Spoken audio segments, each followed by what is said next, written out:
So Lucy Thorne, who's the founder of Together Global, is going to be talking to us about cultural alignment transformation. Lovely. Thank you. Lovely. So I've got a bit of technology here, so I'm hoping it all works. You saw a bit of a preview earlier. We saw the elephant in the room. So DE&I and cultural alignment. So DE&I was going to not say anything about how DE&I can be a bit controversial, especially now, but Hemant did it for me, so here we go. There's if you see the Daily Mail, anti-woke backlash, white straight men feeling, they're being prejudiced against, and etc. So as a consultant wanting to go into the DE&I area, it's quite tricky. Because actually you're going in there and people are like, oh yeah, really good, but actually just ROI, we just want to make money. And so, you get the whole kind of, well, how does this translate? And actually we've got a gender network, but actually, well, we don't know if the results we're getting is because of that, because we can't envision ourselves in an alternate reality without a gender network and all of this kind of stuff. So I went in there, I come from an entrepreneurial background, and I thought, right, entrepreneurs, problem, solution. So I thought what I want to do is go and find something completely new that counts as ED&I or D&I or DE&I and is a completely new field and counts as that, but is provable, that you can actually go there and you can carry out an experiment and you can get one group of people and you can get them culturally aligned, you can take another group of people and not get them culturally aligned, and there's irrefutable metrics to back up that the group of people who are culturally aligned are outperforming the others, so you can link it back to ROI. So that was the challenge I set out for myself. So for starting with yourselves, what did I decide to pick on? Global teams. I was in a bank and I was looking, I was seeing, wow, working in a global team is the new normal. So in the room now, who works in a global team, meaning you either work in an organisation where you're working with people in different geographies within the same organisation, or you're working with suppliers that are in different geographies, or you're actually in your own team have got people from different countries, so you're actually overcoming those different cultural barriers. Show of hands, please. Yay! I think that's everybody. So it is a Global Sourcing Association. So this was. I thought, right, okay, this is what I'm going to do. I'm going to look at global teams. So why did I do that, and how did I do that? Well, my story started in Canary Wharf, where I got assigned to go in there and become a diversity and inclusion consultant for LGBT. Now, I had no idea what that meant. I had no experience in it whatsoever, but I went in there and my experience was in entrepreneurship. So if you get an EDI consultant, specialist, they come in there, they know all about it, this is how you do it, this is best practice, and they implement it. You get an entrepreneur, they come in, number one, we're disruptive in a good way, but number two, we look problem solution. So problem solution means a new best practice, creating a new way to do things. So it was really successful, and the results were European Diversity and Inclusion Award, as someone who didn't even know what EDI meant. It was pretty good. And then also the program that I designed and delivered in LGBT was described by the guy who created the Workplace Equality Index for LGBT as game-changing, not just for the bank, but the whole industry. So I thought, wow, I found something I really love doing. I want to just carry on doing this. So global teams, that's where I decided to go there and put my stake in the stand. So what I discovered is a feature of global teams is that there's friction, and that friction is leading to failure. The friction I'm defining as the tension that can arise from working cross-culturally. I was talking to a chap earlier at breakfast, and he said, oh yeah, absolutely. He was talking about recently being in a meeting, and there were some French people, and him and his British compatriots said, well, we're looking at this document, this part, we're not quite sure about it, really said we're not going to accept that clause. That's what they really were thinking, but they didn't say that because they're British, and they said, well, we're thinking about that, I don't know, we'll come back to you tomorrow. They came back the next day, and the French, they said, well, we thought about it, and, you know, can we compromise? The French stormed out because they said, you lied to us. You didn't say that you weren't, so all of this kind of stuff, and I collect these stories and I love them, and they're all around us, and there's lots of nodding heads here. So this is, so friction, tension arising from working cross-culturally, and that ultimately, when you're not all on the same page, you're not all in flow, you're not going to perform as well as you could, so therefore failure defined as not achieving the desired outcomes results. So that was the problem I discovered. Problem is a word that is not often used in the corporate world. We talk about challenges. Well, actually, so true. if this... Even better opportunity. Opportunity. But the thing is, in order to have a challenge, you need to actually identify something. You have to talk about it. Oh, it's a challenge. It's a challenge for me to walk up those steps. But if it's not even mentioned, this challenge, then it's a problem. So we went there, and obviously everybody knows this, that when you're working cross-culturally, you've got people from different cultures, and it can lead to negative stereotyping of them and us, and all stuff which people don't talk about together or openly, they talk about it in private. So what we did was, to represent the different cultures, we've got some puppets, and they're really cool. They got big heads, they got their little business outfits on, and this is Annika, when she's Dutch. We've got Charles, who's kind of your classic Western American English, and of course my favourite, Vijay.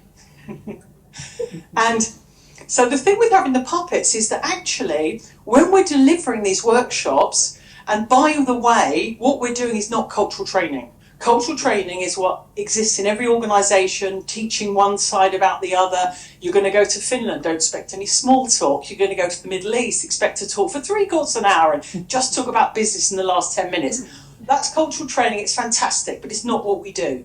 Cultural alignment training is actually looking at an engagement, a group of people working together, for instance, a tech team for an American bank, New York, London, Hyderabad, for instance, getting them all into the same room and actually looking at those cultural differences and how it's leading to misunderstandings and so on. And so here we've got Annika there. She's kind of going like, this is a classic kind of feedback we get when we look from each perspective, because when we're delivering the program, actually we go to each environment and we ask, well, what's an example of, you know, collaboration when it's going well? What's an example of when it's not? What's the example of working with the Indian teams that's really positive? Oh yeah, well, this great, the can-do attitude. What's one that's not so positive? Well, the thing is, we get a bit confused because they all seem to say yes, but do they really mean yes or no?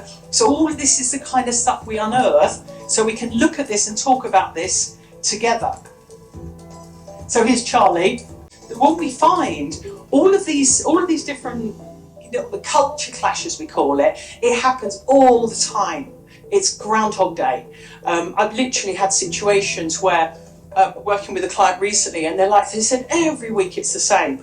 You know, there was in the case of Dutch culture, there was a Dutch manager, and he said to we're in the room, and he said to the team, he said, look, the escalation. We like the word escalate. Sorry about the fake Dutch accent.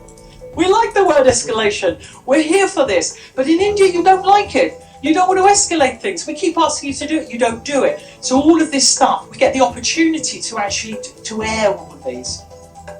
And then India, here we go. I could have said it more politely. People get offended in India. You see a different perspective coming from the British. So the point there being that what we do, yeah, turn that off in between. Okay, yeah. So actually, it's a massive issue, especially for sourcing. And why is it that it's not being addressed? This slide was seen earlier. It's the elephant in the room. And so I've literally been in meetings with clients and they go, oh, this is the elephant in the room. You know, it's just not addressed. No one wants to talk about it because it involves stereotyping, could be a bit racist. People are a bit scared to talk about it. That's where we've developed a program where we come in as a neutral third party and we're able to gather all this information because there's money sitting at the table, there's a lack of efficiency, all, you know, when you're not addressing this, you're in Groundhog Day of all the time, and the longer you go, the worse it gets, because then you get into really the negative stereotyping and the false, and you know, it's something that's never ending, and we've got a solution to that. So, and also the elephant in the room in Hindi, because I am learning Hindi, is kamre mein hati hai, which in itself is actually an example of a potential cultural misunderstanding, because it doesn't mean what it means in England, America and so on. An obvious problem or difficult situation that people don't want to talk about because to do so might be embarrassing or awkward. So we specialise in that awkward situation. But you know what? When you get everyone together in a room and you talk about it, it's amazing because everyone goes, oh, now finally we can talk about this. And we literally go there and we say, this is your culture. People, they talk about their own culture. Yes, we're like this. I had a time where I was in India and the team there was saying, we're working for an American bank. This is our culture, but actually we find that we've become more American. And then, so it's a fascinating subject because it's something that is just of interest to everyone and weirdly no one talks about. So how do we address it? How do we get everyone pulling together? Well, it's something called the Cultural Alignment Transformation, or CAT program. Transformation, because what we do is we get the team that's working together, we get that team to actually change the way they work. My culture's like this, so I like indirect negative feedback. It's a hierarchical culture in India, in that example. Dutch, hey, we're more egalitarian, we give direct negative feedback, that's okay for us. Giving those two examples, Brits in the middle somewhere, be polite, stiff upper lip. So actually, when you've got all those cultures, what we do is we get everybody to understand the differences, to look at how it's slowing down the way that we're working together. We're working less efficiently than we could. So what's the solution? We all agree on a high performance culture. We're all going to actually change the way we work. In the test team, not the control team, the test team is going to change the way we operate so that we're actually all working to an agreed high performance culture, which weirdly actually aligns with the Lencioni model of team performance. I didn't intend for that to happen, but it turns out that's what the result of this. As an acronym, we love acronyms, CAT. So this actually, I love this because this is like the brochure we send out, and it's like, it summarises everything that we do on one page. Delivery teams letting you down, management getting you down. It's not them, it's not you, it's culture. We can help. That's it. That's what we do. And the whole thing of letting you down, there's kind of this thing about Westerner, we're the client, we're being let down, you're promising them these things and you're not delivering it. And then in India, it's getting you down, because there's this constant kind of throwing it over, in America, you've got an hour, they're going to throw it over the fence and complaining. And in developing this program, I've been with Indian delivery teams, and it's funny because they're like there, and we did this thing with the puppets. And we put it all together, and they wrote a script of the late night call, and it's 10 o'clock in India. John, the irate Westerner, is on the phone, and there it is, the puppet, and he's going like this, And actually, so we allow everyone to look at the whole relationship and say, let's go and work together so that we can improve this. So this is the framework basically. We get a test team, we get a control team, and 4 stages in the process. Over a course of 12 weeks, it's a quarter. I mean, obviously with business things, delays and things, and getting meetings and schedules usually runs over. But basically it's 4 stages. We do a cultural diagnostic. So this is where we go, we set up governance teams in the organisation. We go and we examine what that friction is, that tension arising from working cross-culturally. And then we do a kick-off workshop where we literally say, work comes in, work gets done, work gets delivered, put the red stars. How is the cultural differences causing problems? And cultural differences are causing problems at every part in that process, in the scoping, in when work's being done, in the user acceptance testing. So we do that. Then we get everyone together. We do we agree on a target culture. We embed that culture, and then afterwards, we're culturally aligned, and we measure the difference in performance between the test team and the control team. So, part of the way we operate, here we use a culture mapping methodology. There's 8 dimensions in total. So you can see Dutch culture, more egalitarian, British, somewhere in the middle, Indian, more hierarchical, different styles of leadership, and then giving feedback, direct and indirect negative feedback. And my best friend's German, and I used to wince at university when she would just be so direct, and it was like, oh no, you can't do that. We're in Britain, we don't do that. And so you can see, these are literally, we have a framework where we can look at and compare the different cultures. And of course, in a work environment, these things come up all the time. Hey, we need to escalate this. Why did you wait till now? So that when we look through a cultural lens, we get an understanding of this, and that's what we do in the CAT program. So let's have a look at some case studies. At the leadership level, here's some examples of real feedback and a message all the way from India, from Pune. It's Vijay. Okay. Hello everyone, Vijay here. Hey Gary, thanks for inviting me to the Sustainable Sourcing Symposium. I couldn't get a visa, so I'm stuck in Pune, Lisa asked me to talk about sourcing from a delivery team perspective. Culture impacts everything we do, and wait a second, guys. Mummy, abhi nahi. India is a hierarchical culture, and this impacts how we work. Getting culturally aligned means we get to co-create new, better ways of working. है ना? ठीक है फिर, चलो catch you soon later. Okay. अरे bye. Thank you, Vijay. Well done for the tech team there for sorting that out. So just in time to actually hear some real feedback from the delivery level. It's too hierarchical. There's a fear of speaking up. Should speak to the teams more often. Consider the team's inputs before making decision. Leadership don't listen to or consult with the teams. Look at challenges from our perspective. So it is absolutely amazing when you go there, because we go in there as a neutral third party, and I'll share a secret. The way I managed to get them all to tell us exactly what they think is A, I know you don't really tell the truth in things like that when you're asked for opinions. B, I know why. C, I'm going to do a deal with you. I'd like you to tell me your real opinions about what's slowing you down and so on. And then in return, we're going to co-create a target culture where it's all around being empowered, speaking up. It's a high performance culture. And everyone's very excited, the delivery teams I find in India, because it's a real benefit for them. So quickly, metrics dashboard, because all about ROI.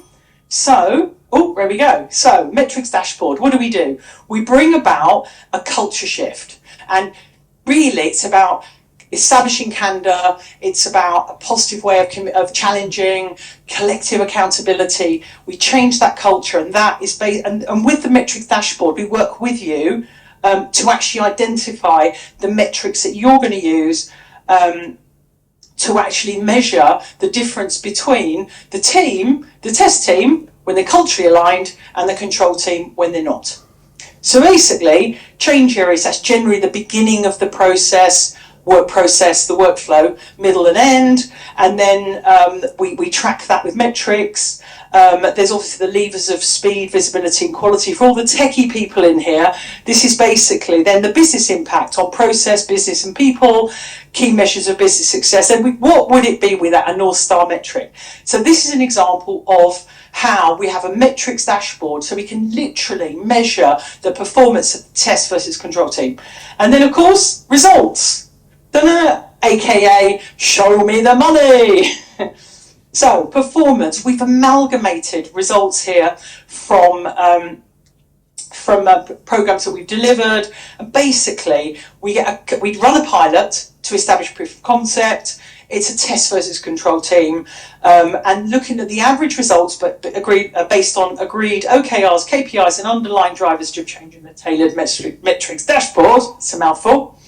25% average increase in test team performance in the first year. And then in terms of engagement levels, that's where it's really exciting, because when you ask people anonymously what they think, would they recommend their friends come and work there? It's very different to when they answer an employee, so something that comes from the company that's got their first name dot second name at companyname.com. So we found, interestingly, that real anonymous eNPS scores in India, the delivery teams and Scrum Masters are about the 2-3 mark. Seriously, that's where it is.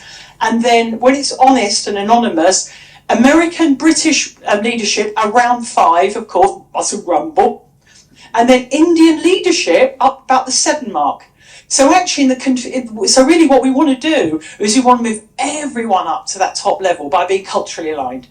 So there we go. So 30% plus. We've got some teams that have gone to like 65%. The whole delivery team. You can see a real massive increase, which of course has a knock-on effect with attrition and attraction as well, and then also performance. So that's that. Next steps. We're in partnership with the GSA. We're very excited about that. And Adrian at the back there with clipboard. Adrian.